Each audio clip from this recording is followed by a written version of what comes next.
Hello everyone and welcome to a new video. Today I thought I'd actually do something a little different than the usual classic series. Unfortunately, because of the time I have, I'm very busy with school stuff and work, so I only managed to put one video out, and I thought you'd be more interested in this one rather than the classic series. So here it is. Basically I'm going to do a little sum up of what this first pre-season testing day has given to us, and a little summary as well of the cars that have been revealed. Obviously Saber will not be in the video because obviously their car has not been even revealed yet. They've been racing with the 2015 car, so yeah, enjoy the video. So we'll take the cars in the order of their times at the end of the first day. So we're going to start with Ferrari, because Sebastian Vettel covered 69 laps, which is not like most, unlike Lewis Hamilton who did 155. So as I was saying, Sebastian Vettel for Ferrari, 69 laps. His best lap time was at 1 minute 24.939. So if we look at the new Ferrari, so Ferrari's new SF16H, H standing for hybrid of course, is reverting to the push rod suspension for the first time in 4 years, and obviously the livery is very clearly different with a lot of white added to it. Key feature has been the biggest the biggest change, for example, is the V6 combustion engine. The charge air cooler has been relocated from its original position between the cylinder banks, so that can help.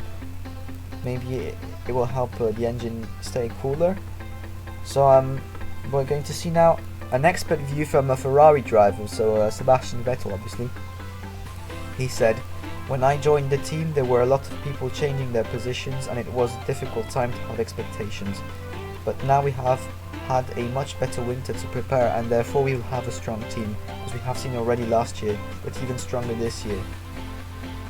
So personally, I do hope Ferrari do really well, because I'm a Ferrari fan. I've said this many times before. But the thing is, it's not that I want Ferrari in itself, I just want, please, someone to go and fight with Mercedes for the whole year. So since they seem to be the ones in the best position, that's what I'm hoping for. So I really hope Ferrari, especially with Sebastian Vettel, but also with Kimi Räikkönen, can take the fight to Mercedes. The second car we're going to be talking about is the Mercedes, who today was driven by Lewis Hamilton.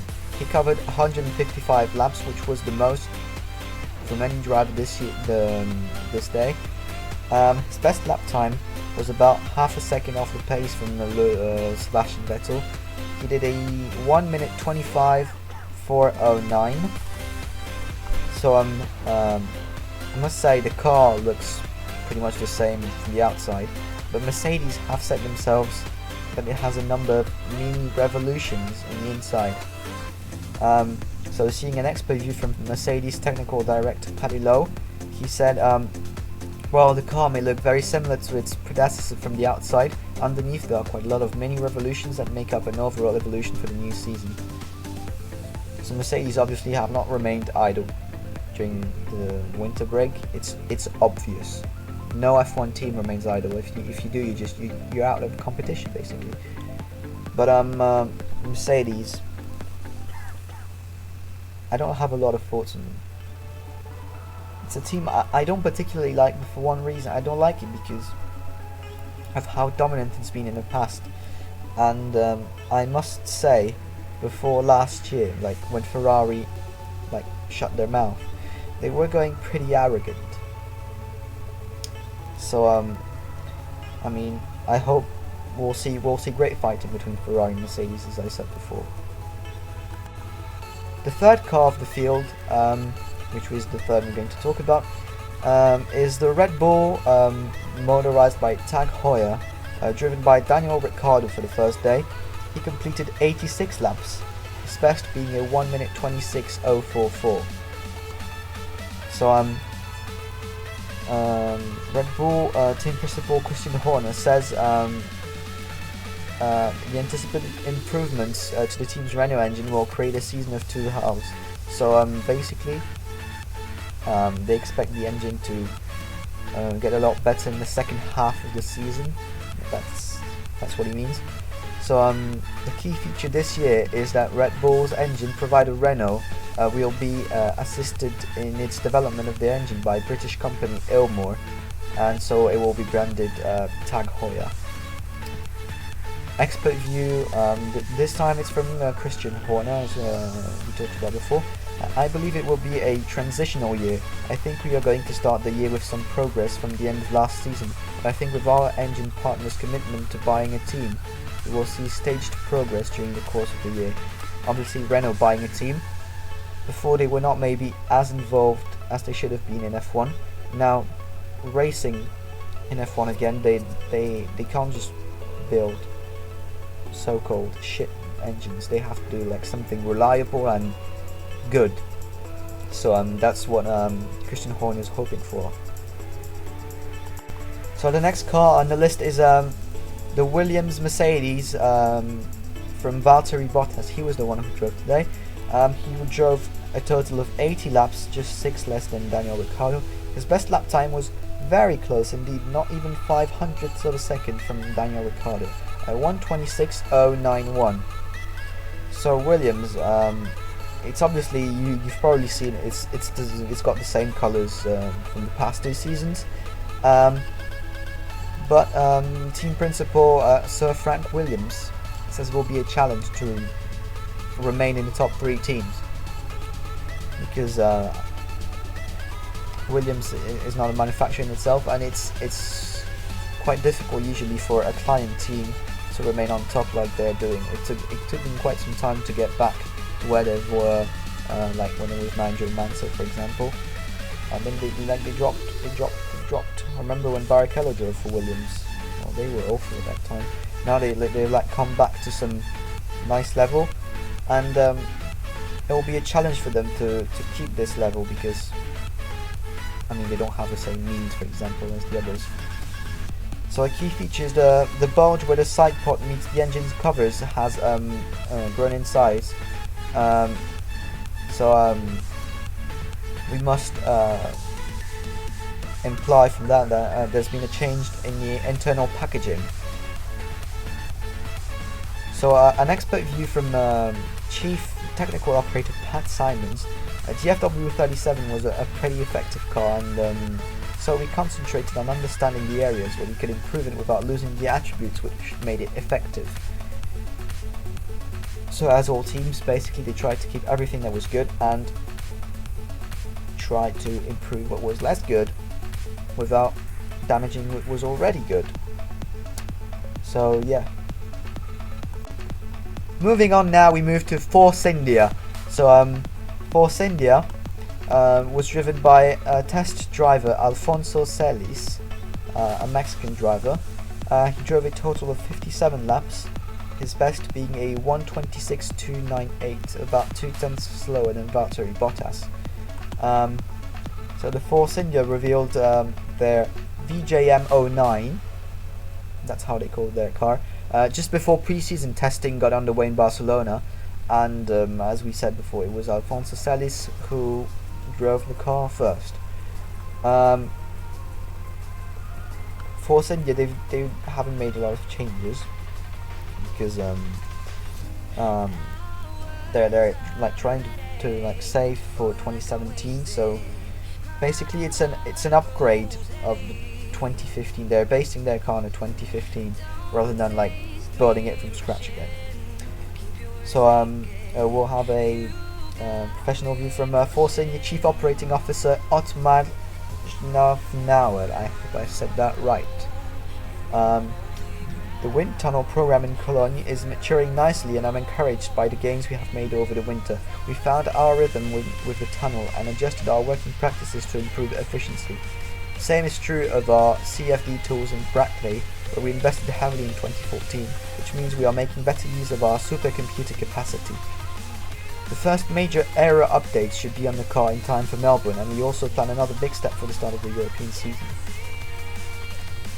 So the car they unveiled today is not exactly the car they'll be using, because well, first major aero update should be on the car in time for Melbourne, showing their car is not complete because in Melbourne they will have new aero components on them. So I'm wishing good luck to Force India. Obviously, like I always do to any team in general, because I mean, in last year's Formula 1 has not been this that interesting as you'd like, and I must say that's a problem, because that loses people, that loses audience, and yeah, because it's always the races are getting boring. So I hope this year will be completely different.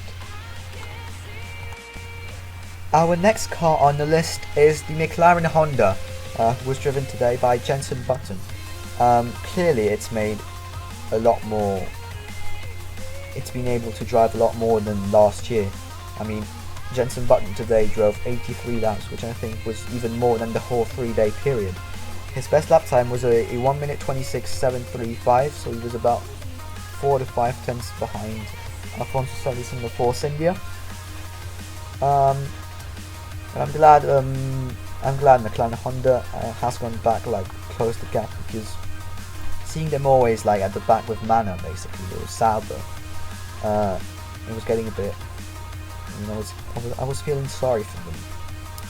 So seeing them now being a bit upping, I mean, just there in the middle, 5 before them, 5 behind them, just there in the middle is great, obviously, for McLaren fans. So yeah, so McLaren did not reveal their expectations after the nightmare start they had last year, as we previously said. We have an expert view from McLaren driver Fernando Alonso. So the whole car is beautiful, he says. It's particularly nicely packaged from an aerodynamic point of view, and I'm 100% ready for the challenge ahead. Obviously, both Fernando Alonso and Jenson Button will hope to have a better engine, a better car, to allow them to do better racing. And personally, I hope I won't hear GP2 engine again. So yeah, that's it for McLaren. It's time to move now to Toro Rosso. Toro Rosso's official launch of the 2015 was set to be on the 29th of February, and so on today for the first pre-season testing, their car was in plain blue livery. So the results, it was driven by Carlos Sainz, number 55, drove 55 laps. His best was a 1 minute 27.180, sorry. I must say I'm quite disappointed being that far behind. I mean, that's more than it's more than 2 seconds behind Vettel. I expected them with the Ferrari engine.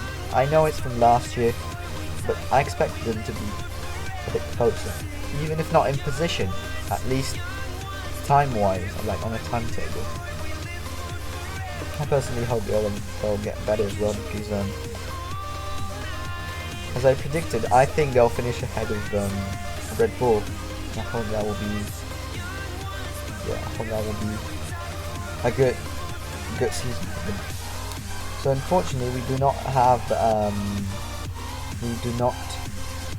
expert view for Toro Rosso. Maybe we'll have it once they actually present their car, the official launch.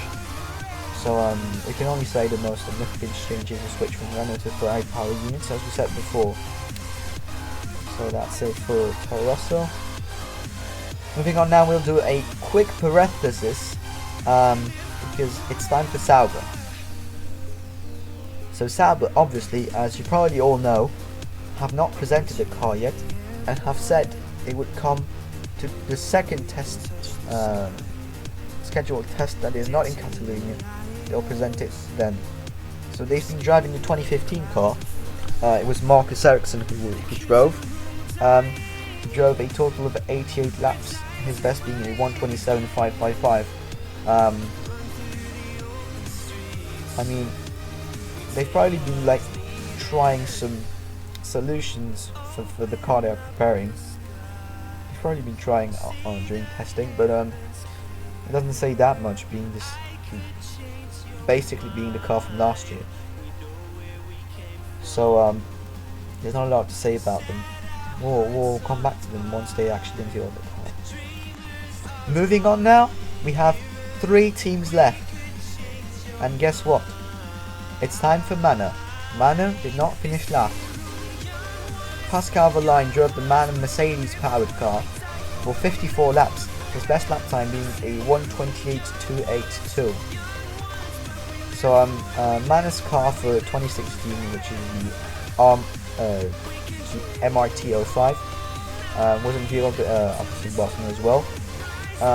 The livery is a strong mix of red, white and blue. The car features obviously a brand new Mercedes power unit, and Manor are confident and they have the ability to challenge further up the grid this year and not being permanent backmarkers like they've been since they came in the sport basically. The next bit from Manor Technical Director John McQuillan. He said, "This is the best car we've ever launched. Certainly the most developed, the most ambitious and the most aggressive."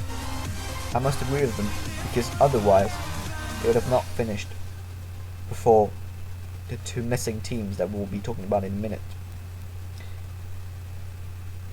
Personally, yes, I'm doing this with every team, but personally, I must say I was hoping for Manor to start getting in business, because it's been difficult with all the money and stuff, and it's quite difficult, you know, to like pay for all the stuff for the F1 team. I mean, finishing last, the bonus last year was probably ridiculous compared to like Mercedes and Ferrari, and they don't have all those people behind it like Manor. I mean, I'm sure that there's not that much Manor fans, so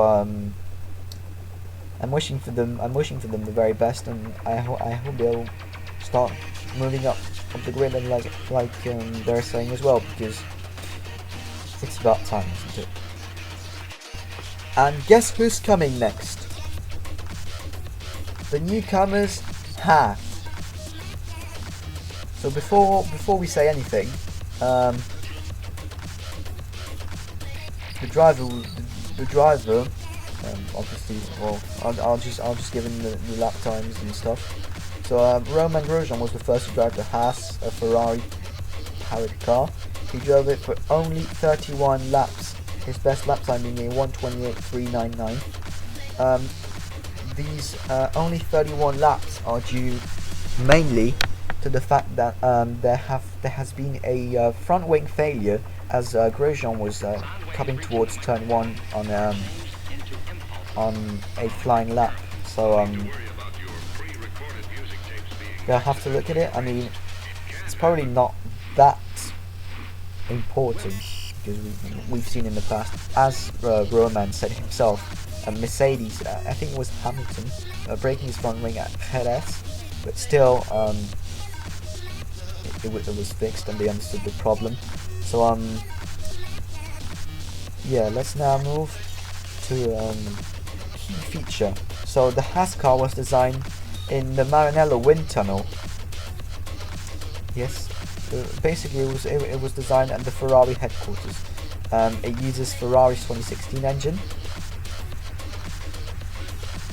So if you still don't know who the drivers are, well, it's former Lotus driver Romain Grosjean and Esteban Gutierrez, who was a Ferrari test driver last year. An expert view from team principal Gunther Steiner. He says, Our methodology behind the VF16 was to make it the best evolution of a good F1 car. We're a new team, so we looked at what the successful teams were doing to give us a baseline of the direction we needed to go with our design. So yeah, again, I know it's again, but I wish Haas the, well, first of all I say welcome to them, and then I wish Haas the very best in their F1 career. And guess who's last? Renault. Jolyon Palmer drove the Renault. He drove it 36 laps. That is only 5 laps more than Romain Grosjean. And his best lap time was almost a second slower than Grosjean's. It was a 1 minute 29.365. So Renault obviously held their official launch 3 weeks ago, but they did not reveal the 2016 Carbon. The car made its first appearance in the first pre-season test, obviously. They've called their Renault car RS16. It's powered by a Renault RE16 power unit. Expert view from Renault Racing Director Frédéric Vasseur. Renault have proven in the past they can achieve and do it. Motorsport is a part of the DNA of Renault, and the motivation is more than high. We have a new challenge in front of us, and we are determined. For everybody, the drivers, the team, the engineers, the group is behind us, and we have their full support. I don't like Renault. I don't know why. I just never liked them. So well, I guess just by being polite, I have to say welcome back to them. But in some way, I know it sounds mean, but in some way I'm glad they're at the back, because at least now they realise the shit power units they've been making for the last like 5 years or so, for Red Bull, Toro Rosso, and when Lotus used them as well. So I mean, now they realise. I don't think that when I remember reading an article about Renault saying you know, they were not expecting podiums this year. But the thing is, if they have this pace, I'm barely expecting points from them this year. I mean, they're just gonna do so bad. Thank you very much for watching. Don't forget to comment, like and share the video if you liked it. Comment below if you have any thoughts, and I'll see you guys next time.